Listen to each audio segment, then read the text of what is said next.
Ready for your bedtime story, Wally? Tonight is The Dog Days of School by Kelly DiPucchio and Brian Biggs. Because, you know, it's time for everyone to get back to the classroom. Fun times.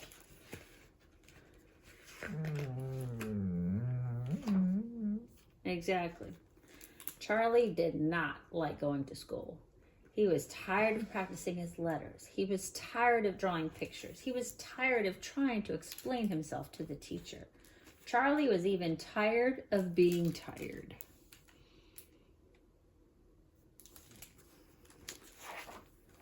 Sunday nights were always hard for Charlie. His stomach did flip-flops and he could not fall asleep.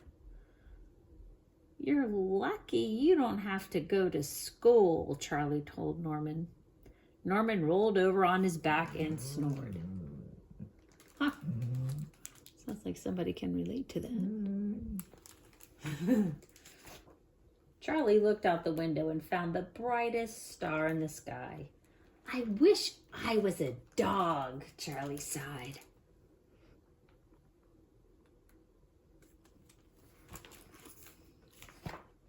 On Monday morning, Charlie woke up on the floor.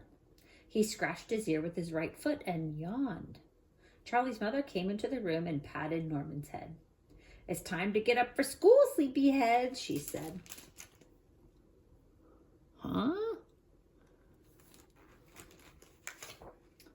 Norman jumped down from Charlie's bed. He ate breakfast, he brushed his teeth, and then he hurried out the door to catch the bus. Charlie smiled. He rolled over on his back and snored.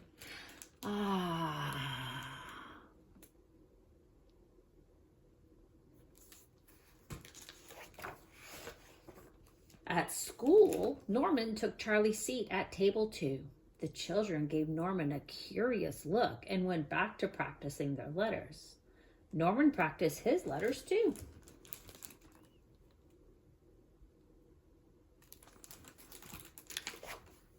Back at home, Charlie looked out the window and watched the leaves fall for hours and hours and hours.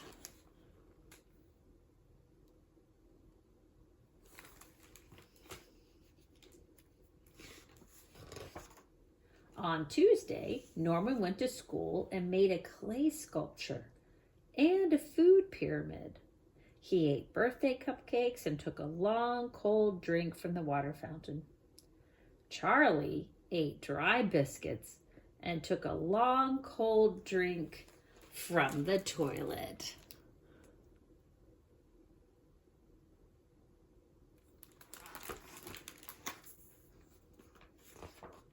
On Wednesday, Norman learned how to play house and kickball and the maracas. Charlie learned how to play fetch and how not to.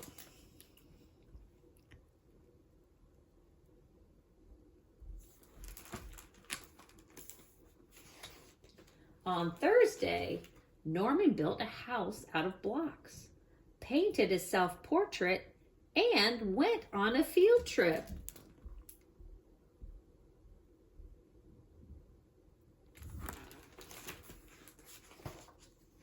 Charlie went on a field trip too.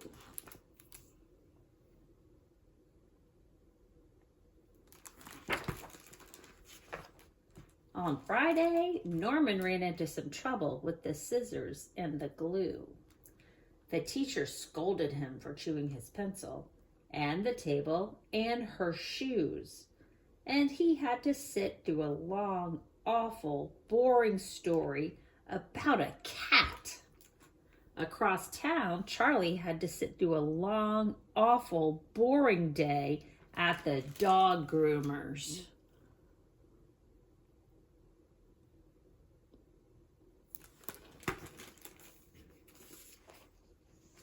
The weekend wasn't much better. Norman tried to play soccer. He tried to sit through a movie. And he tried to finish a triple hot fudge banana sundae with extra whipped cream. Meanwhile,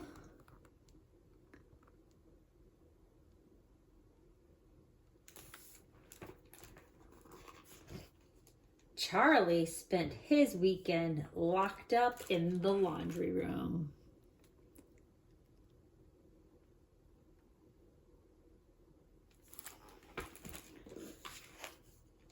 By Sunday evening, Charlie had had enough. He tried to write his parents a note, but they couldn't read it. He tried to draw them a picture, but it wasn't very good. He tried explaining to them, "I'm not Norman," but his parents only heard, "Woof, woof, woof." "Bad dog," said Charlie's mother, and she put him outside in the cold.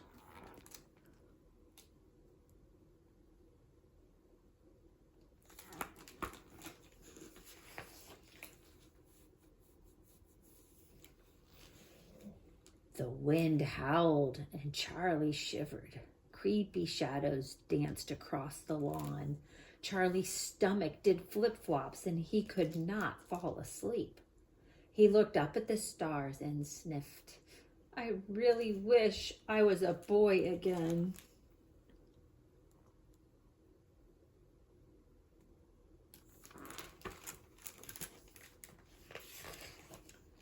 On Monday morning, Charlie woke up in his own bed.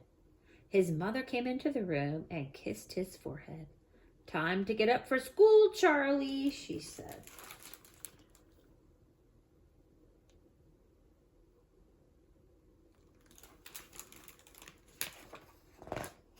Charlie jumped out of bed. He got dressed, he ate breakfast, he brushed his teeth. Charlie went to school. And Norman?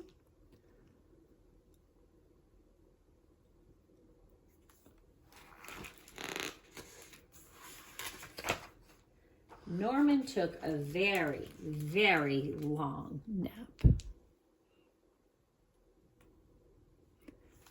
Good night, Norman. Good night, Wally. Good night, everybody.